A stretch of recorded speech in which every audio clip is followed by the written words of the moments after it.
of the whole At least they yawning thing. got your mail. Be yawning the whole conversation. Sometimes that's after dark. Give mail. That's what gets me. They have skipped us. Yeah.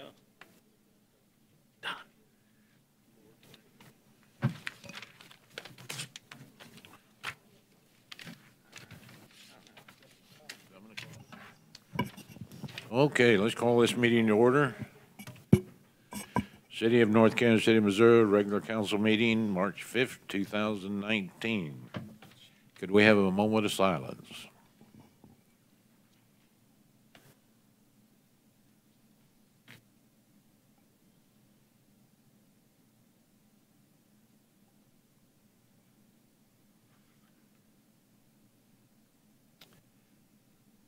Mr. Steffen.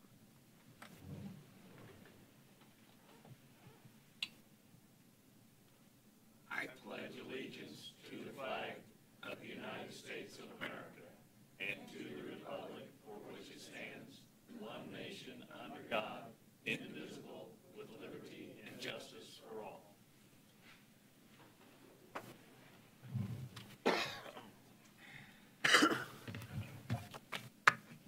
Comments from the public? Hearing none. Consent agenda?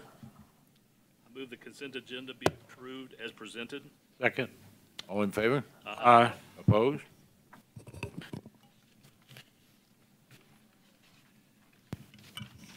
Number 12.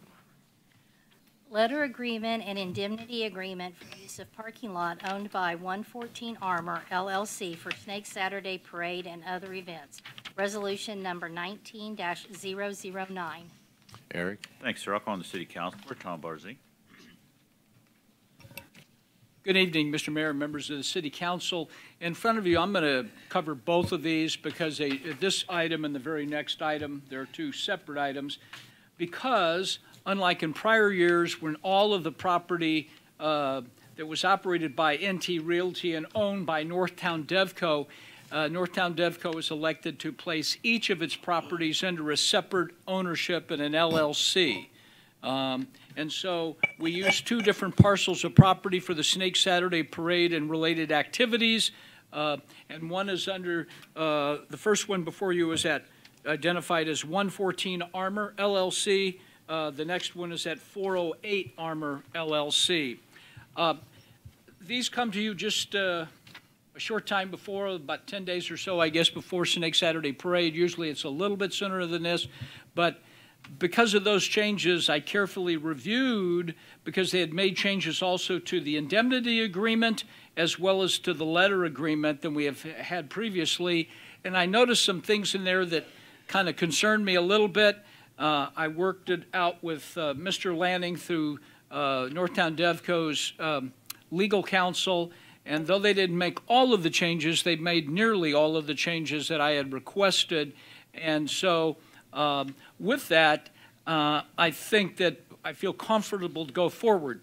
However, yesterday it was noticed that from the copy that you got in your packet, there was, to the letter agreement, there was an aerial photograph. That would be Exhibit 2. And to Exhibit 2, what you saw was, and I know it's going to be hard, but they shade in the area where we are authorized to use it, or actually where the Northland Festivals Group is authorized to use the property. Well, I noticed that, and I said, and Northland Festivals had already signed off and approved it, but I thought, that doesn't seem right. And after checking and everything, J.D. Green with Northland Festival says you're right. And in front of you should be a document that looks like this that shows most of that parking lot, which is the one right across the street, most of it is now shaded in yellow, meaning that's where the festival activities and everything will take place. So the change from what you got on Friday in your packet is this map only, and it only affects the first one at 114 Armor, so that it should look like this, the one you have on your on your desk in front of you this evening. And what this document does, as all indemnity documents do, it indemnifies them for the use of this property. Northtown Devco, as you know, does not charge us for the use of these properties, but they feel like if something did happen, they would like to be indemnified. I have verified that all of the insurance coverages that are listed in the letter agreement, which would be Exhibit 2 to each of these, all of those are covered by our present insurance coverage without us being required to buy any or purchase any additional insurance. It also requires for this particular lot not only that Northland Festivals and their insurance carrier, but it also requires insurance from Empire, whatever the name of the group is, and it is Midland Empire Shows, Inc., and they have insurance. They're the ones that put on the actual carnival, the rides, etc. So if you have any questions, I'll be glad to answer them. Otherwise, it's similar to what you've done in previous years. So moved. Second. All in favor? Aye. Opposed? Okay, 13. I take it the staff report is the same as for the previous item, Mr. Barzee, and item 13? Yes. Same recommendation, Chair. We recommend approval. Okay, anybody got a motion? So moved. Second. All in favor? Aye. Opposed? Number 14. Adoption of 2018 International Commercial Codes, Bill number 7379, ordinance number 9176. Eric? Thank you, sir. Call on the building official, David Harris. Good evening, Council and Mayor. This is a request for approval of an ordinance to update the building and construction codes for the City of North Kansas City. The city currently uses the amended versions of the 2012 City Council International Code Council publications, which were adopted by the city in 2014, except for the City Council adopted an amended 2018 International Property Maintenance Code in August of 2018. The ICC codes and standards consist of several publications for building, construction, occupancy, safety, and property maintenance.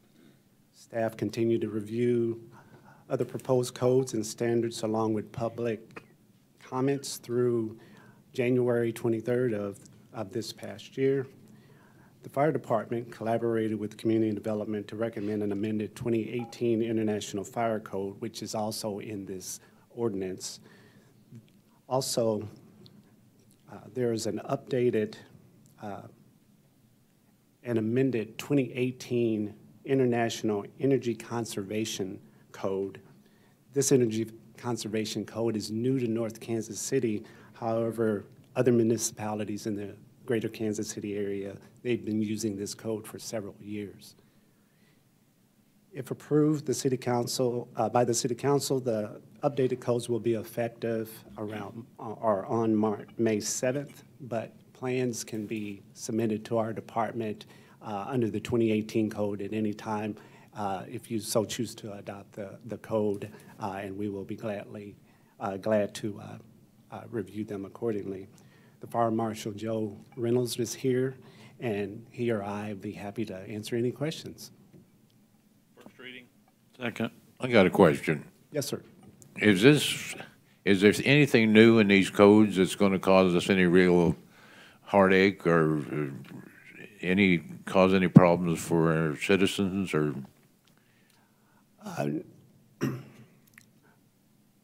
No.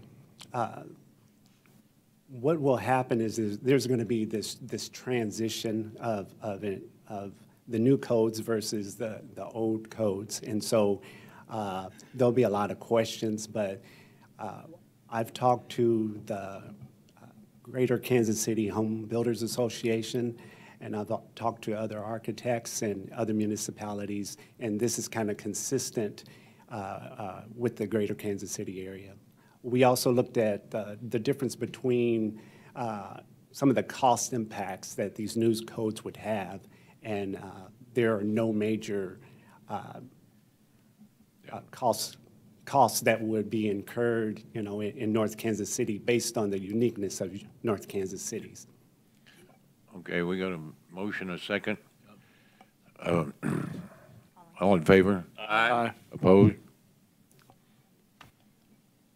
An ordinance repealing ordinance number 8753 and certain chapters of Title 15, Buildings and Construction of the Code of the City of North Kansas City, Missouri, to adopt the 2018 editions of the International Building Code, the International Residential Code, the International Plumbing Code, the International Mechanical Code, the International Fuel Gas Code, the International Existing Building Code, the International Swimming Pool and Spa Code, NFPA 70-2017 National Electric Code, NEC, ICC/ANSI 117.1-2017 Accessible Usable Buildings and Facilities, International Energy Conservation Code, and International Fire Code as amended herein.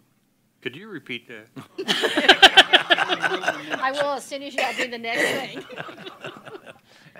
I move that bill number 7379 be placed on second and final reading and passes ordinance number 9176. Second. Call the roll. Councilmember Stefan? Yes. Councilmember Farr? Yes, ma'am. Councilmember DeLong? Yes. Councilmember Pierce? Yes. Councilmember Sanders? Yes, ma'am. Councilmember Clevenger? Yes, ma'am. Councilmember Stewart? Yes. An ordinance repealing ordinance number 8753 and certain chapters of Title 15, Buildings and Construction of the Code of the City of North Kansas City, Missouri, to adopt the 2018 editions of the International Building Code, the International Residential Code, the International Plumbing Code, the International Mechanical Code, the International Fuel Gas Code, the International Existing Building Code, the International Swimming Pool and Spa Code, NFPA 70-2017 National Electric Code, NEC, ICC/ANSI 117.1-2017 Accessible Usable Buildings and Facilities, International Energy Conservation Code, and International Fire Code as amended herein. She did repeat. I was only joking. Moving on. Number 15. Approval of contract compensation study, resolution number 19-011. Eric? Thank you, sir. It's good practice for a city to study and adjust its pay schedules every 3 to 5 years. Consequently, we did budget in this year's budget an amount of $20,000 for a new compensation study. When we did it in 2015, it was performed by Gallagher Benefit Services. Staff was pleased with the work of Gallagher. The council members were here, also met with the consultant, and I believe we're pleased with the service that she provided. And we do think that based upon that previous work and their familiarity with the city, as well as the fact that we have a new human resources manager now, that there would be benefit in continuity with Gallagher. The fee that they have proposed, $15,000, is the same as what they charged 4 years ago and is less than the amount that's budgeted. So we recommend approval of the contract in your packet with Gallagher Benefit Services. Move to approve. Second. All in favor? Aye. Opposed? Number 16. Award of contract tree maintenance, resolution number 19-012. Eric? Thanks, sir. I'll call on the Public Works Director, Pat Hauber. Thank you. The city's contract for tree maintenance services is up for renewal. On February 13th, 2019, 2 bids were received for this 3-year contract. A request for proposals was advertised to KC Blueprint and Plan Room, which is the local business that publishes private and public projects online. In addition, advertisements for bids were sent to 9 companies, and follow-up phone calls were made to solicit those companies to bid. Yet we only received 2 bids. The 2 bids were submitted by Arbor Masters, Tree and Landscape, and Custom Care Tree Incorporated. The lowest rates by category vary from each company, but upon review by staff, the bid submitted by Custom Tree Care was determined to be the lowest and best bid. Custom Tree Care has been the city's tree maintenance contractor for the past 3 years. Staff is pleased with them for their workmanship and their prompt responses to emergencies, and there have been a lot of emergencies the last 3 years. A resolution approving a contract with Custom Tree Care has been prepared for council's consideration. Move to approve. Second. All in favor? Aye. Opposed? I think they've done a good job the last 3 years. Yeah. Number 17.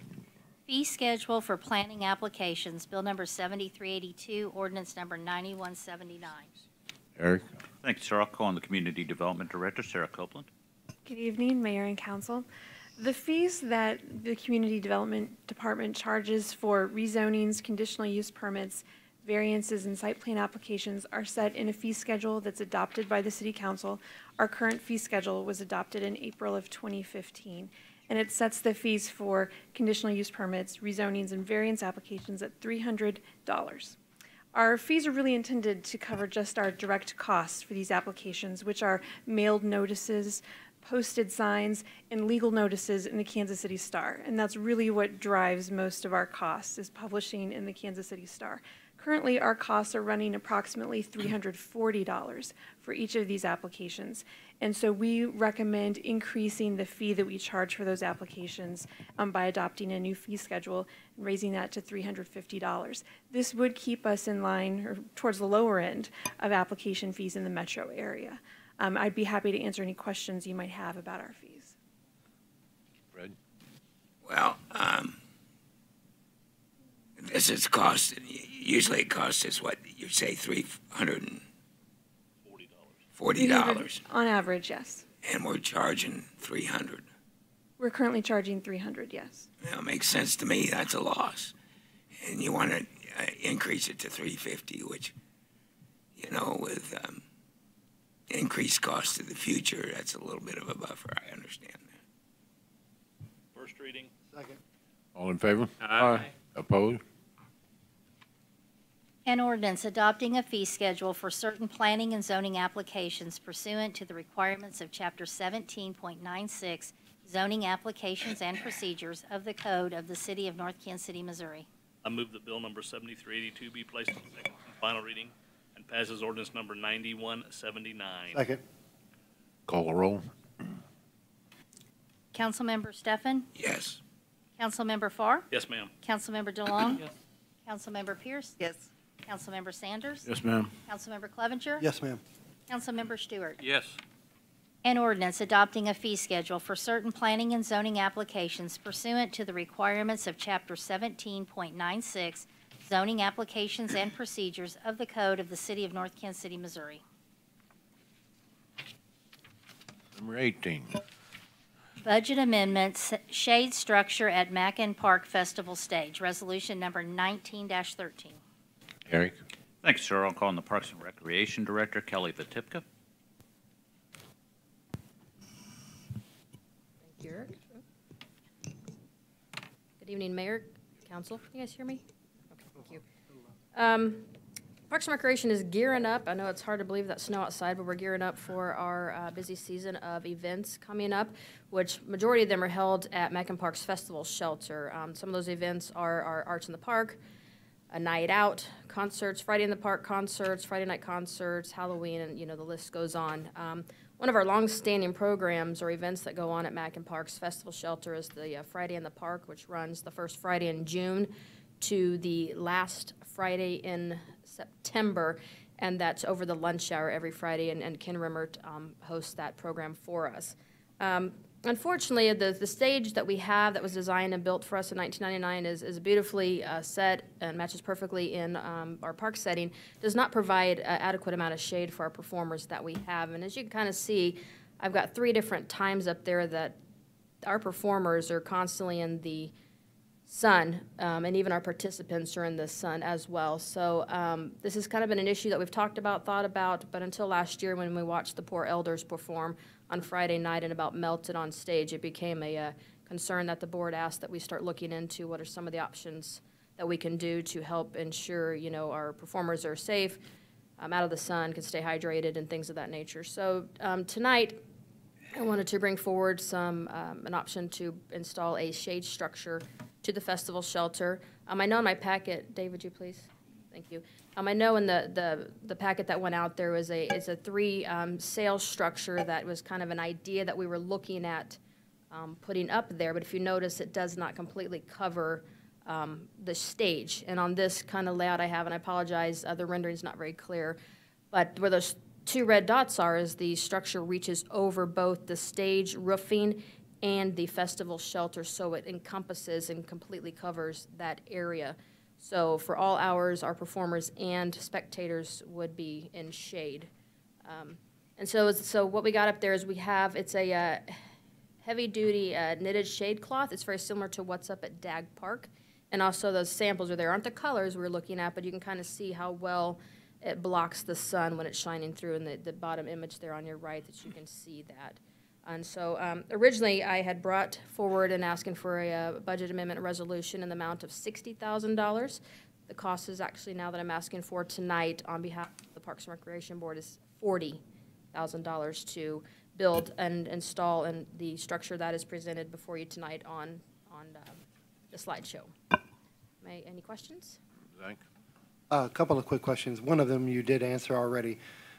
So like in the Friday night concert, like in the evening at the Westerly Sun, that would be blocked as well? Yes. Okay. And that's kind of what's unique about this structure that I've got up there is it overlaps the roof of the shade and goes over onto the side, so it blocks that whole area. Okay. And first, I definitely think it is needed. I attend at least the Friday night concerts. I usually work on Fridays during the day, but I mean, we've had some hot weather, and we've roasted, and the entertainers have roasted out there, so I definitely think it's needed. Do we have any kind of lifespan on how long this shade thing is supposed to last? With the size of this shade structure, it would stay up year-round, and so, obviously weather will pertain to a lot, but it's anywhere from 10 to 12 years on the sails or the covers, but the posts can last up to 20 years or more. Okay, very good. Well, I'm in favor of it, so. Anybody that's attended any of those concerts in the park down there in the daytime, at lunchtime, would agree that something needs to be done. It's very hot, even for the people that's sitting under the shelters there. It's hot. I have a lot of constituents that come down there, older people, elderly people, and it gets very, very hot. And I can just imagine what the performers have to go through. So I would be in support of it. That's a lot of money, it seems, but, if it works, it's going to be good for attendance. There might bring more people out, and who knows. But I'm for it. Yeah, I'd echo those comments. It's definitely needed. I thought we were going to see the end of the Elders last year, because it was brutal. Yeah, it was going to be truly a farewell concert. But glad to support this, and think this should help and encourage performers to come back as well. I just have one comment. I'm in support of it as well, and I think it goes without saying that any other construction that occurs within Park and Rec somebody should stand in all the various areas of which it's going to be, these activities are going to be held, so we don't come across this again. Yeah. That's a lot of money, of which I'm in support of, but it seems like it's something that should have probably been answered in 1999 when they first put the plans out. Move to approve. Second. One moment, just if I might. On the resolution before you then, we would be, with your permission, we would change the amount to $40,000. Also, we noticed a typo on there, which we would also like to just change on the execution copy. It refers to a revenues change. It's actually an expenditure. So we would change that to expenditures, and we make that change on the copy that we provide the mayor for signature. Then do we need to make an amended motion, or just go ahead and make a motion? I think a motion's fine. A resolution has the same force as a motion. Yeah. Okay, we got a motion? Motion to approve the $40,000. Got a second? Second. All in favor? Aye. Opposed? Okay. Thank you. Hope it warms up so we can have. Okay, number 19. Approving accounts due and payable by the city through March 1st, 2019. Bill number 7383, ordinance number 9180. First reading. Second. All in favor? Aye. Opposed? An ordinance authorizing payment for certain accounts due and payable by the city through March 1st, 2019. I move that bill number 7383 be placed on second and final reading and passed as ordinance number 9180. Second. Call the roll. Councilmember Stefan? Yes. Councilmember Farr? Yes, ma'am. Councilmember DeLong? Yes. Councilmember Pierce? Yes. Councilmember Sanders? Yes, ma'am. Councilmember Clevenger? Yes, ma'am. Councilmember Stewart? Yes. An ordinance authorizing payment for certain accounts due and payable by the city through March 1st, 2019. Eric? Thank you, sir. The upcoming city items of note reports in your packet. City clerk has asked me especially to note that on April 17th, the Harris Charitable Fund Breakfast will be held. No RSVP necessary for that, but if you're able to make it, please. That's the breakfast, of course, where we award the funds that the council allocated for that, and that's still more than a month off, but just wanted to note that. That's all I have, sir. Thank you. Okay, Fred, I guess you're. Well, this recently, there's been a loss to the city, and that was John Sennett. And he was an asset to the community, and I just want to express condolences to his family. And the only other thing I'll mention is Snake Saturday's coming up. I too want to express my condolences. John will be missed. He was a great asset to the city, had his hands in a little bit of everything around here for a long time. I want to commend the city staff and what an excellent job they've done with our city on all the snow removal. The Snowmageddon hopefully is over, but who knows? I mean, it might snow again tomorrow. We need to put a wanted poster out for the groundhog. That's all I have. I've got nothing, but did you have something you wanted to add, Kelly? I'll let you. You can fill my time since I won't. Thank you, Councilmember DeLong. Just want to do a quick update on where we are with Wagon Trail Dog Park. Currently, it is still closed, and like Councilmember Farr was mentioning, you know, Snowmageddon, it's been ridiculously wet this winter season, and the water has nowhere to go, you know, here in North Kansas City, especially at the dog park, so it's just been stockpiling and then the freezing and the draining, the freezing and draining. And then when it is not snow on the ground, we've got the dogs that go out there, the owners that bring their dogs out that run around in the mud, and it just doesn't have any time to dry. So right now, we've got it closed, hopefully trying to let it dry, let that water shed off, and find a new place to go. But I'm working with Kansas City's Superintendent of Parks and Natural Resource Manager, and we've kind of got a game plan for this spring season. At the end of January, we put down some rye and fescue blend.